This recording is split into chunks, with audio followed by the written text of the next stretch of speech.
Good morning বন্ধুরা, কেমন আছো তোমরা? আমি ভালো আছি। আমি তোমাদের মাম্পু আবার চলে এসেছি একটা নতুন ব্লগ নিয়ে। তো তোমরা সবাই কেমন আছো? আমি ভালো আছি, তো আমার ছেলেও ভালো আছে। তো এখন আমাদের ছেলেদের স্কুল থেকে নিয়ে যাচ্ছে ওদের বেড়াতে চিড়িয়াখানা। তো দেখতেই পাচ্ছ সমস্ত মায়েরা বাচ্চাদের নিয়ে চলে এসছে। মানে আমার ছেলে এলকেজিতে পড়ে, এলকেজি ওকেজি যাচ্ছে, নার্সারি যাচ্ছে না, নার্সারিতে নিয়ে যায় না। তো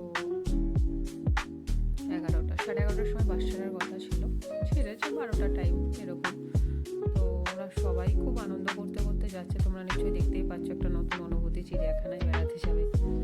আর সত্যি কথা বলতে আমার জীবনে ছেলেকেই ফার্স্ট টাইম কোথাও একা একা ছাড়লাম, যেহেতু গার্জিয়ান অ্যালাউ ছিল না। ম্যাডামরা নিজেরাই দায়িত্ব করে নিয়ে গেছে, আর সত্যি খুব সুন্দর দায়িত্ব পালন করেছে। তো এই যে দেখো, সব মায়েরা দিতে এসছে আর সবাই সুন্দরভাবেই যাচ্ছে। বাচ্চা মানে ওরা হুড়োহুড়ি করবে, তাও যে ওরা একারা চিড়িয়াখানা বেড়াতে গেছে, কাঁদেনি, এটাই সবচেয়ে বড় কথা। দেখতেই পাচ্ছ ওদের বাস দাঁড়িয়ে আছে। তো সবাই খুব সুন্দর যাচ্ছে। তো তোমরা আজকের ব্লগটা পুরোটা দেখতে থাকো। কেমন লাগছে প্লিজ কমেন্ট করে জানিও, শেয়ার করো, লাইক করো, সাবস্ক্রাইব করো। তো কিছু কিছু জিনিস আছে যেগুলো খুবই ভালো লাগে, মানে প্রথম প্রথম অনুভূতি। যেমন আমরাও মানে গেছি বেড়াতে স্কুল থেকে, তো গার্জেনেরাও ছিল, হয়তো মা বাবা যায়নি, কিন্তু তার পরিবর্তে কাকারা বা কেউ গেছে। কিন্তু এদের পুরো এইটুকুটুকু বাচ্চা, সব 4 বছর, সাড়ে 4 বছর থেকে 5 বছরের বাচ্চা। এই যে দেখতে পাচ্ছ আমার গুণদল, ওর একটু একটু ভয় লাগছিল, একটু একটু কাঁদছিল। তো বলছে মা আমার ভয়ও লাগছে, তো কাঁদতে আরম্ভ করে দিয়েছিল, কারণ ও কোনোদিন আমাকে ছেড়ে কোথাও যায়নি, এটা সত্যি কথা। তো তারপর যখন বললাম চিড়িয়াখানা যাও, ঘুরে এসো, তখন ও বললো ঠিক আছে। তো সবাই খুব আনন্দ করে দেখো বাসে উঠছে। বাচ্চাদের যদিও গুনে গুনে তোলা হচ্ছে, কারণ যেহেতু ম্যাডামরা নিয়ে যাচ্ছে, তো দায়িত্ব তো নিতেই হবে, অনেক বড় দায়িত্ব এটা। তো সত্যি ম্যাডামরা খুব ভালো, খুব ভালো। তো আমি একটু ভিডিওটা করার চেষ্টা করছিলাম, কিন্তু হাত যাচ্ছিল না, সামনে অনেকগুলো বাচ্চা ছিল আর তাড়াহুড়ো করতে দিচ্ছে না যেহেতু। তো ধীরে ধীরেই বাচ্চা যেহেতু, তাদের ধীরে ধীরে ওঠানোই ভালো। তো এবার সবাই বাসে উঠুক, তোমরা ব্লগটা দেখতে থাকো।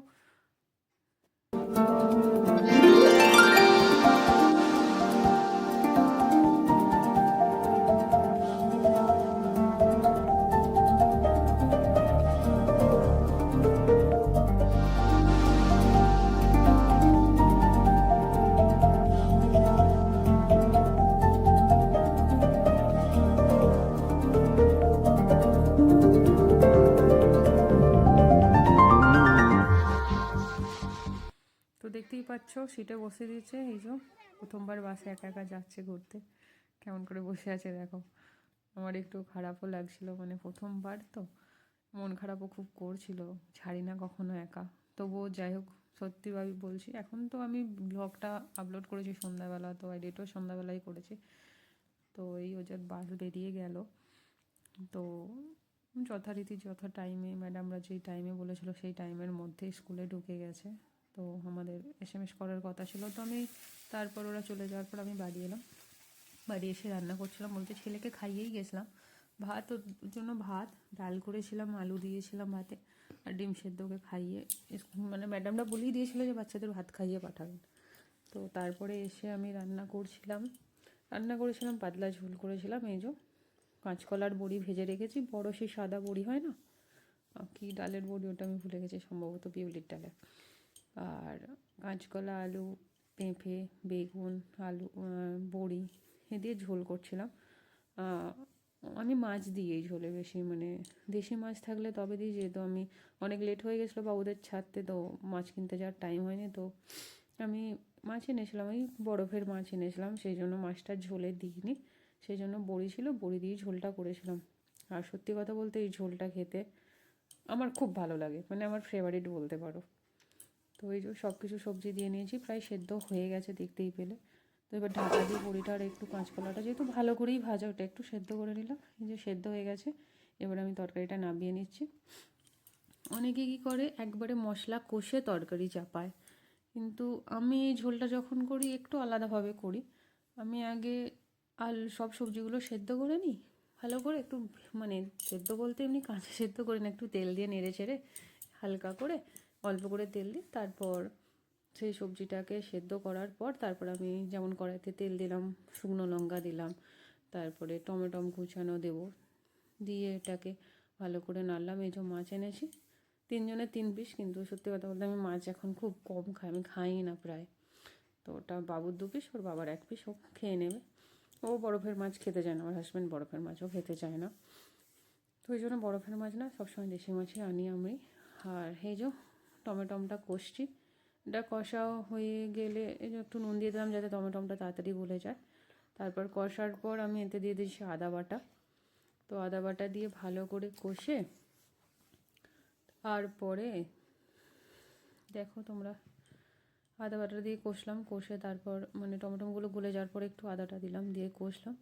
কষার পর তাতে দিলাম জিরে গুঁড়ো, ধনে গুঁড়ো, হলুদ গুঁড়ো আর হচ্ছে যে দিয়ে তারপর জল দিয়ে ভালো করে কষলাম।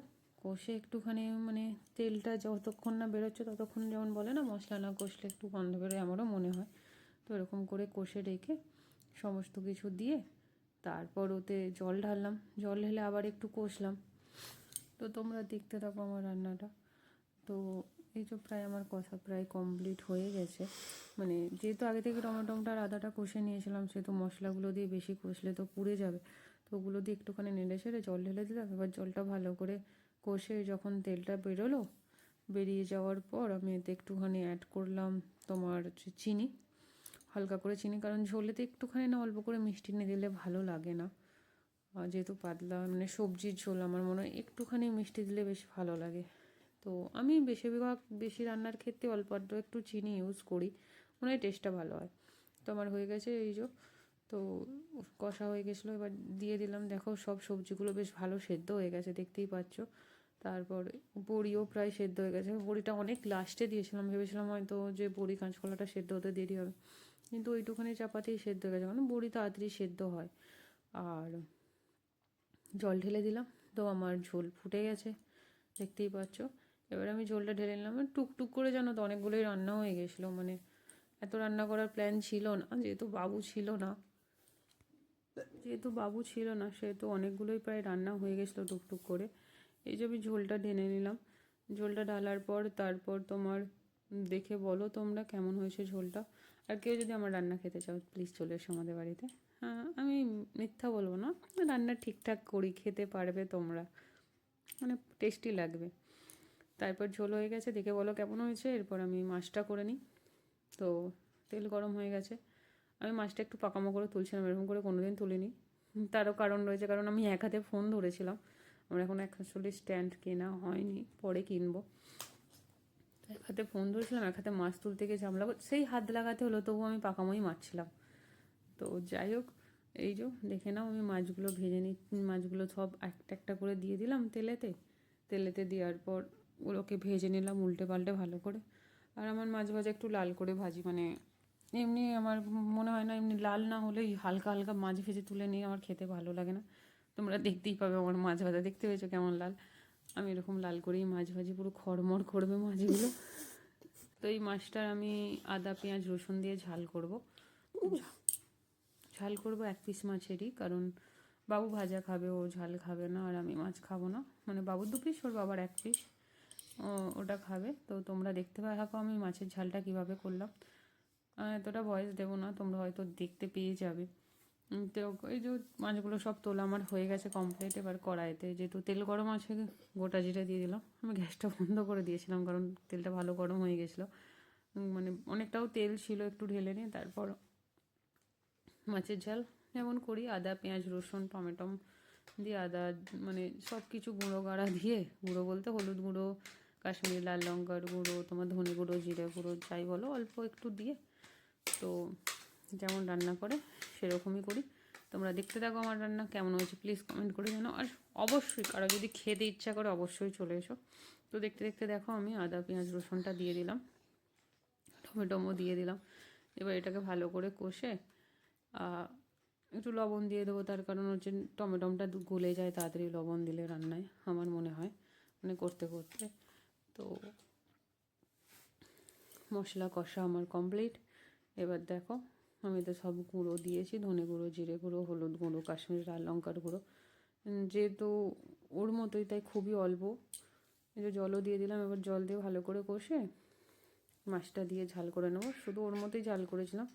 আমার যদি এখন খাওয়ার আমি ভাজা মাছ খেয়ে নিই, কিংবা সত্যি কথা বলতে মাছ আমি খাই না, খুব কমই খাই, একদমই খাই না। সত্যি কথা বলতে আমি খাওয়া ছাড়ছি মাছ ফাছ। আমার গন্ধ, মানে মাছ কিনতে গিয়ে গিয়ে না মাছের যে একটা গন্ধ আছে না আমার নাকে এত এসছে, মাছ বলো মাংস বলো, আমার আর খেতে ইচ্ছা করে না। তবু যে একদম খাওয়া ছেড়ে দিচ্ছি সেরকম নয়, খাই অল্প অল্প খাই। হয়তো একদিন পুরো ছেড়ে যাবে এই গন্ধ শুঁকে শুঁকে, আমার ভালো লাগে না এখন আর। আমার মাছ রান্না কমপ্লিট হয়ে গেছে, তোমরা দেখে বলো কেমন হয়েছে আমার মাছ রান্নাটা। তো আমি মাছ তুলে নিয়েছি। এরপরে আমি আরও কিছু রান্না করেছি, সেটা তোমরা দেখো। বললাম না টুকটুক করে অনেকগুলো রান্না হয়ে গেছে, দেখো তোমরা। তো এরপরে আমি রান্না করেছিলাম, তোমরা বেগুন দেখলে। বেগুনটাকে আমি প্রথমে ভেজে তুলে রেখেছিলাম, আমার করা হয়নি। এই যে সজনা ফুল আলু বেগুন দিয়ে সরষে আর পোস্ত বাটা দিয়ে একটা তরকারি রান্না করেছিলাম, চচ্চড়ি টাইপের। অ্যাকচুয়ালি সমস্যাটা এরকম হয়েছিল, আমার বর এনেছিল সজনা ফুলগুলো, আমাকে বলেছিল করতে, আমি ভুলে গেছিলাম, ফ্রিজে এক সাইডে রেখে দিয়েছিলাম। তো ওগুলো করার পর দেখলাম এটা আছে, যেহেতু ঘরে কোনো কাজ নেই, ও নেই, ভাবলাম তাহলে করেই ফেলি। আর ও আমাকে বলেছিল যে সজনা ফুলটা রান্না করে রাখবে, আমি নিয়ে যাব কারোর জন্য, মানে ওর কোনো বন্ধু বা যাই হোক কারোর জন্য নিয়ে যায়। তো আমি রান্না করতে পারি না সজনা ফুল, সত্যি বলছি। তো আমি ভিডিওটার ক্লিপটা নিতেও প্রথমে ভুলে গেছিলাম। কড়াইতে তেল দিয়ে প্রথমে বেগুনগুলো তেল দিয়ে ভেজে নিয়েছি, তুলে নিয়েছি। তারপর কড়াইতে তেল দিয়ে 5 ফোড়ন আর কালো জিরে একটু বেশি করে দিয়ে, শুকনো লঙ্কা কাঁচা লঙ্কা দিয়েছি। তারপর আলুগুলো ভালো করে ভেজে নিয়ে সজনা ফুলটাকে আমি নুন জলে ভিজিয়ে রেখেছিলাম 15 মিনিট মতো। তো দিয়ে তারপরে ওগুলোকে নেড়ে ছেড়ে তারপরে ওই দেখো সর্ষে পোস্ত বাটা দিয়ে দিয়েছি। তো যেহেতু সজনা ফুল তেঁতো হয়, সার জন্য আমি একটু চিনি দিলাম। তো নুনটা একটু কম ছিল, আমি নুনও মিশিয়েছিলাম।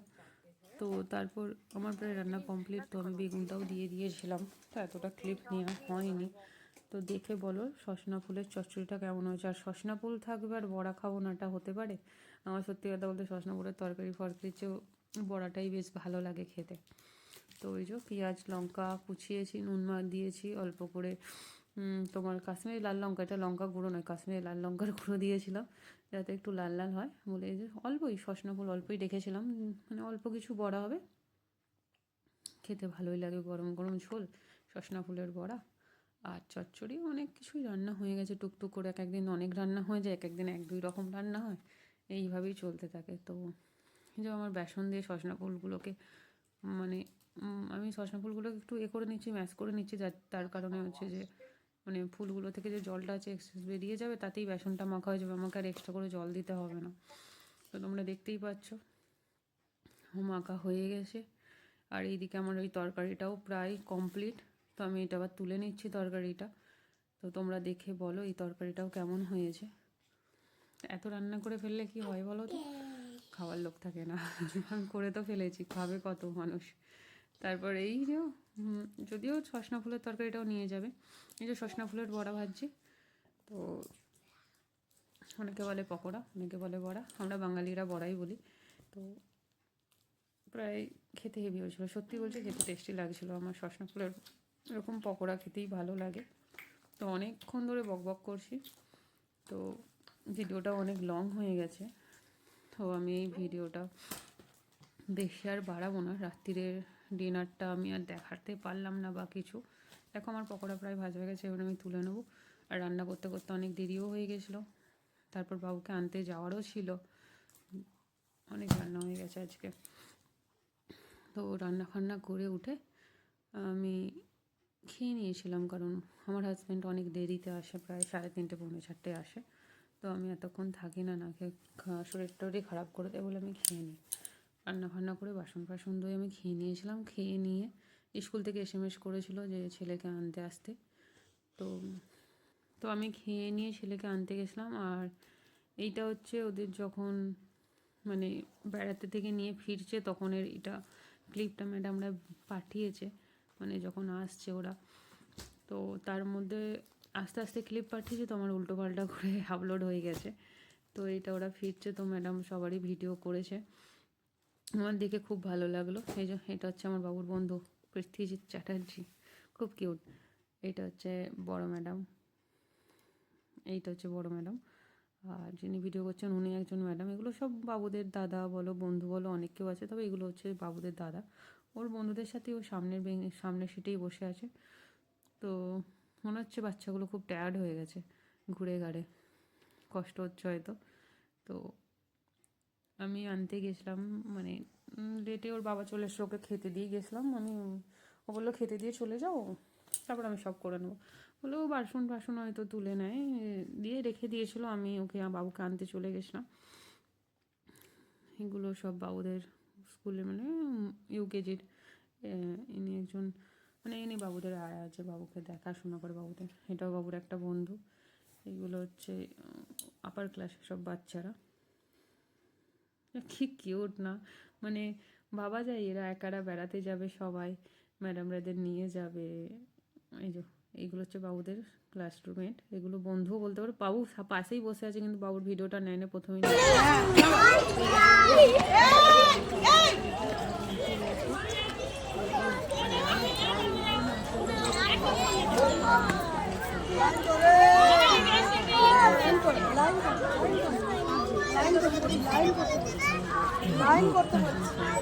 ওদের লাইন দিয়ে দাঁড় করিয়েছে। তো ওরা জিরাফ দেখে খুব চেঁচামেচি করছিল, মানে আমি তো ভয়েসটা শুনেছি, কেউ বলে জিরাফের বাচ্চা, মানে ছোটো জিরাফগুলোকে বলছে জিরাফের বাচ্চা। তো ওরা খুব আনন্দ করেছে, কারণ ছোট বাচ্চা পশু পাখি চোখের সামনে থেকে দেখলে আনন্দ করবে। তো সেই সাউন্ডটাই আপনারা একটু শুনুন, শুনলে বুঝতে পারবেন। এদের আনন্দটাই আলাদা, মানে কি কিউট লাগছে, সবাই কি সুন্দর সারি সারিভাবে দাঁড়িয়ে কি সুন্দর দেখছে জিনিসগুলো, মানে দেখো তোমরা কি সুন্দর উঁকি মেরে দেখছে, মানে দেখলেই মন ভরে যাবে।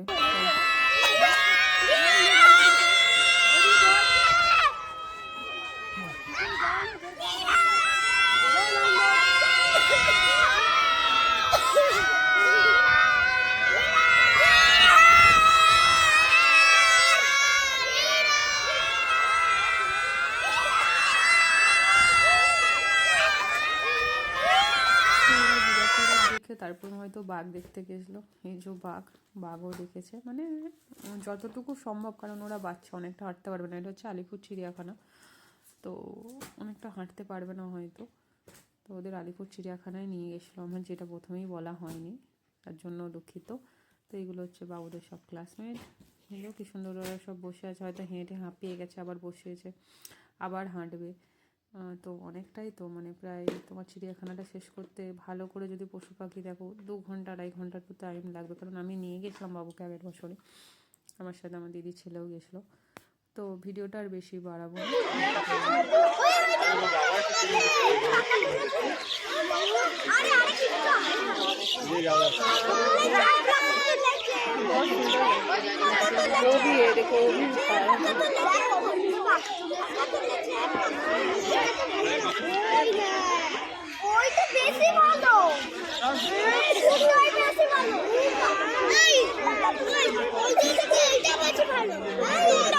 ওগুলো সত্যিই পাখা মেলেছে, হয়তো ওদের জন্যই মেলেছে, ওরা গেছে বলে, দেখবে বলে। তো আজকের ভিডিওটা আমি এখানেই শেষ করছি। ভালো থাকবে। রাতের মেনু হবে লুচি না, পরোটার আলুর দম।